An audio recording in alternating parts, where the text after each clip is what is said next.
கராச்சி தேசிய விளையாட்டரங்கில் நேற்று சனிக்கிழமை நடைபெற்ற பி குழுவுக்கான கடைசி லீக் போட்டியில் இங்கிலாந்தை 7 விக்கெட்டுகளால் மிக இலகுவாக வெற்றி கொண்ட தென்னாப்பிரிக்கா கடைசி அணியாக சாம்பியன்ஸ் கிண்ண அரையிறுதியில் விளையாட தகுதி பெற்றது.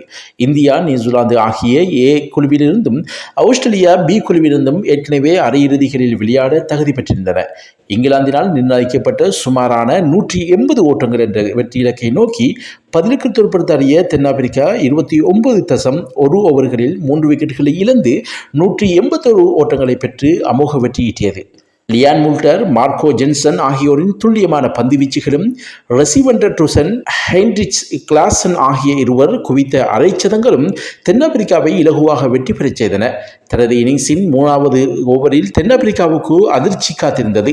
ஆரம்ப வீரர் ஸ்ட்ரைசன் ஸ்டப்ஸ் ஓட்டம் பெறாமல் ஆட்டமிழந்தார். மற்றைய ஆரம்ப வீரர் ரயான் ரிக்ல்டன் நிதானத்துடன் துடுப்படுத்தாடிய போதிலும் அவர் 27 ஓட்டங்களை பெற்றிருந்த போது ஆட்டமிழந்தார். இந்நிலையில் ஜோடி சேர்ந்த ரெசிவெண்டர்டுசன், ஹென்ரிச் கிளாசன் ஆகிய இருவரும் நிதானம் கலந்த வேகத்துடன் துடுப்படுத்தாடி 3வது விக்கெட்டில் 122 பந்துகளில் 127 ஓட்டங்களை பகிர்ந்து வெற்றி இலக்கை அண்மிக்க உதவினர். வெற்றி இலக்கை அடைவதற்கு 5 ஓட்டங்கள் மாத்திரமே தேவைப்பட்ட நிலையில் ஹென்ரிச் கிளாசன் 56 பந்துகளில் 11 பவுண்டரிகளுடன் 64 ஓட்டங்களை பெற்று ஆட்டமிழந்தார். மறுபக்கத்தில் நிதானத்துடன் துடுப்படுத்தாடிய ரெசிவெண்டர்டுசன் 87 பந்துகளை எதிர்கொண்டு 6 பவுண்டரிகள், 3 சிக்சர்கள் உட்பட 72 ஓட்டங்களுடன் ஆட்டமிழக்காதிருந்தார். டேவிட் மில்லர் 2 பந்துகளில் 1 சிக்ஸ் உட்பட 7 ஓட்டங்களை பெற்று ஆட்டமிழக்காதிருந்தார்.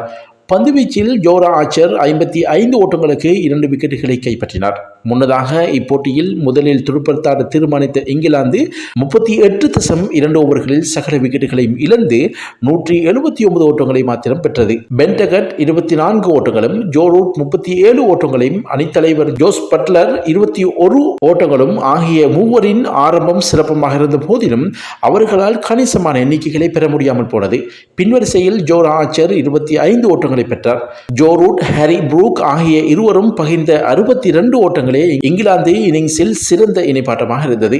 பந்துவீச்சில் வியான் முல்டர் 25 ஓட்டங்களுக்கு 3 விக்கெட்டுகளையும், மார்க்கோ ஜென்சன் 39 ஓட்டங்களுக்கு 3 விக்கெட்டுகளையும், கேஷவ் மகாராஜ் 35 ஓட்டங்களுக்கு 2 விக்கெட்டுகளையும் கைப்பற்றினர் என்பது குறிப்பிடத்தக்கது.